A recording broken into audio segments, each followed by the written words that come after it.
Hello. कैसे हैं आप लोग? आई होप कि काफ़ी अच्छे होंगे। तो अगर आप ऐसे कैंडिडेट हैं जो permanent work from home job करना चाहते हैं लेकिन आपके पास लैपटॉप वाईफाई वगैरह नहीं है, तो यहाँ पे आपको बिल्कुल भी टेंशन लेने की ज़रूरत नहीं है। जैसा कि आपको यहाँ पे जैसे ही आपका यहाँ पे सिलेक्शन होगा तो कंपनी आपको लैपटॉप वाईफाई पूरा का पूरा जो वर्क फ्रॉम होम सेटअप है वो आपको खुद से प्रोवाइड कराएगी। तो कुछ भी चीज़ यहाँ पे ख़रीदने की आपको ज़रूरत नहीं पड़ेगी। एंड यहाँ पे आप लोग किसी भी छोटी मोटी कंपनी के लिए काम नहीं करने वाले हैं, डायरेक्टली इंडिया के सबसे बड़े बैंक यानी SBI state bank of India के लिए आप लोग काम करने वाले हैं। एंड सबसे अच्छी बात इस वीडियो में यह रहने वाला है कि यहाँ पे आपको कोई सेल या टारगेट वाला काम नहीं करना है, सिंपल KYC वर्क आप लोगों को करना है। अगर हम आसान शब्दों में यहाँ पे बताएं तो आपको डॉक्यूमेंट वेरिफिकेशन का काम करना है, जिससे कोई भी कैंडिडेट कर सकता है।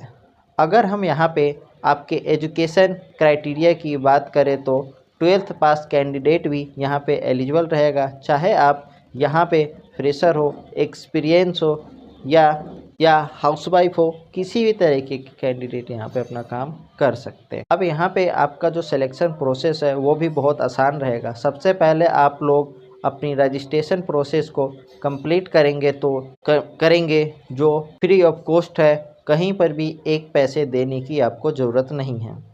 रजिस्ट्रेशन प्रोसेस को कंप्लीट करने के बाद ही 20 से 30 सेकेंड के अंदर आपको कंफर्मेशन मेल आ जाएगा।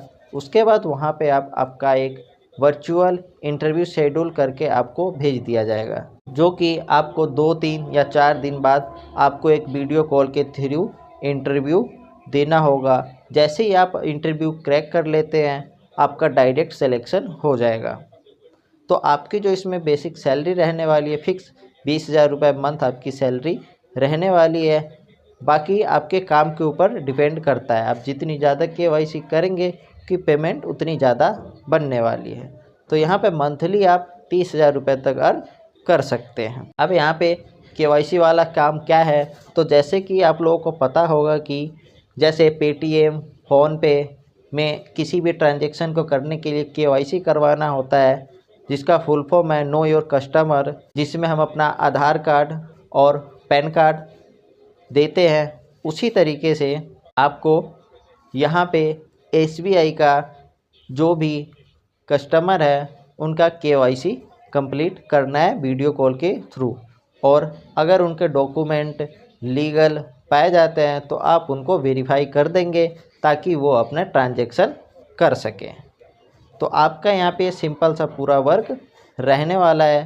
तो ज़्यादा जानकारी के लिए मैं आपको अभी अपने स्क्रीन पे लेके चलता हूँ ताकि मैं आपको ज़्यादा जानकारी दे सकूँ कि कैसे आपको अप्लाई करना है। जैसे ही आप लिंक पे क्लिक करते हैं आपको कुछ इस तरीके का इंटरफेस दिखाई देगा, जिसमें कि अगर आपके पास लिंक्डइन पे प्रोफाइल बना हुआ है आप वहाँ से अपनी प्रोफाइल डायरेक्ट इंपोर्ट कर सकते हैं। अदरवाइज आप यहाँ पे जैसे कि last name, full name, title और अपना मिडिल नेम फिल करना है। देन उसके बाद यहाँ पे आपका email ID, contact number, address जो कि आपका परमानेंट एड्रेस है वहीं यहाँ पे फिल कीजिएगा, होम टाउन, पिन कोड और स्टेट लिख के आपको नेक्स्ट करना है। तो चलिए मैं इसको जल्दी से फिल कर देता हूँ। तो जैसे ही आप सारी डिटेल फिल करने के बाद नेक्स्ट पे क्लिक करते हैं तो आपको कुछ इस तरीके का इंटरफेस दिखाई देता है। तो इसमें आपको कुछ क्वेश्चंस है, उनके आपको आंसर देने हैं। तो जैसे if you're profile currently under the review under process for any other position in SBI, तो केस में ये पूछ रहा है कि क्या आपका कोई भी ऐसा एप्लीकेशन हो जिसमें अपना अप्लाई किया हो जो कि अभी करेंटली प्रोसेस में चल रहा हो। अगर ऐसा है तो यस, अदरवाइज नो। तो अभी हमारा कोई भी ऐसा एप्लीकेशन नहीं है जो कि अंडर प्रोसेस हो, तो हम उसको नो करेंगे। देन उसके बाद आपका आर यू रिलेटेड टू, यहाँ पे मतलब ये है कि जो भी कोई ऐसा आपके नॉन में कोई आपके फादर है ना जो कि बैंक में काम किए हो, अगर ऐसा है तो आप यस कर सकते हैं, अदरवाइज नो कर सकते हैं।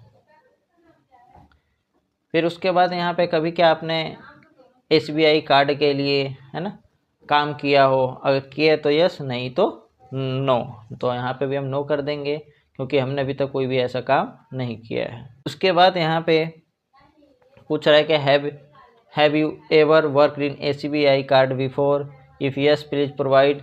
अगर हमने कोई वर्क किया हो, नो, हमने इससे पहले कहीं भी SBI कार्ड के लिए वर्क नहीं किया है, तो हम यहाँ पे नो ही कर देंगे। उसके बाद आपका नोटिस पीरियड क्या रहने वाला है, तो हम यहाँ पे 0 से 15 डेज का आपका डाल देंगे। उसके बाद do you have any experience, क्या आपके पास कोई एक्सपीरियंस है, तो अगर आपके पास एक्सपीरियंस है तो यस, अदरवाइज हम नो कर दें। तो हम यहाँ पे एज अ फ्रेशर अप्लाई कर रहे हैं तो हम यहाँ पे नो करेंगे। Are you ready to relocate, तो यहाँ पे ये totally work from home job रहने वाला है, लेकिन यहाँ पे आपको इसमें यस लिखना है। Reason of for job change, तो अगर आप फ्रेशर हैं तो यहाँ पे कुछ ऐसे चीज़ लिखने की ज़रूरत नहीं है। तो यहाँ पे अगर फ्रेशर है तो यहाँ पे हम लिख सकते हैं आई एम फ्रेशर। यहाँ पे करेंटली वेरी, अगर आप फ्रेशर है, कहीं वर्क नहीं कर रहे हैं तो आपका कुछ भी, तो यहाँ पे हम 0 लिख देंगे। करेंटली फिक्स्ड पे डू यू हैव द, तो यहाँ पे ये पूछ रहा है कि करेंटली फिक्स्ड पे do not include in any variable. Well, यहाँ पे जो भी आपके सैलरी है वो फिक्स सैलरी आपको क्या है यहाँ पे वो लिखनी है। तो अभी हमारी कोई सैलरी है नहीं, तो हम यहाँ पे लिख देते हैं 0। करेंट डेजिनेशन, आप किस डेजिनेशन में, कौन से लेवल पे आपको यहाँ पे फिल करना है, तो यहाँ पे हम नो लिख देंगे। उसके बाद are you comfortable to work Saturday at public holidays, तो यहाँ पे हम यस करेंगे। देन उसके बाद व्हाट इज योर टोटल, तो आपके पास टोटल कितना एक्सपीरियंस, तो हम यहाँ पे फ्रेशर है तो हम यहाँ पे 0 ही लिखेंगे। तो यहाँ पे अगर किसी भी फील्ड में आपको कोई एक्सपीरियंस है तो यहाँ पे लिख सकते हैं। अभी हम फ्रेशर अप्लाई कर रहे थे, हम एज ए फ्रेशर यहाँ पे 0 लिख के हम नेक्स्ट पे क्लिक करेंगे। उसके बाद आपको अपना एक्सपीरियंस और एजुकेशन का सारा कुछ आपको डालना है, जैसे कि यहाँ पे आपकी डिग्री कौन सी है ना, 12th पास है, क्या है आपके पास, डिप्लोमा क्या है, ये सारी चीज़ें, हायर डिग्री, तो ये सारी चीज़ें आपको यहाँ पे डालनी है। स्कूल नेम, मंथ कब से है ना, तो सारी चीज़ें करके आपको सबमिट करना है। तो जैसे ही आप इन सभी प्रोसेस को कंप्लीट करते हैं, सबमिट करते हैं, उसके बाद आपके पास एक मेल आएगी जिसके थ्रू आप अपना वर्क कंप्लीट कर सकते हैं। तो अगर आपको ये वीडियो अच्छी लगी हो तो इस वीडियो को लाइक शेयर ज़रूर कीजिएगा और चैनल को सब्सक्राइब कर लीजिएगा। Thank you for watching.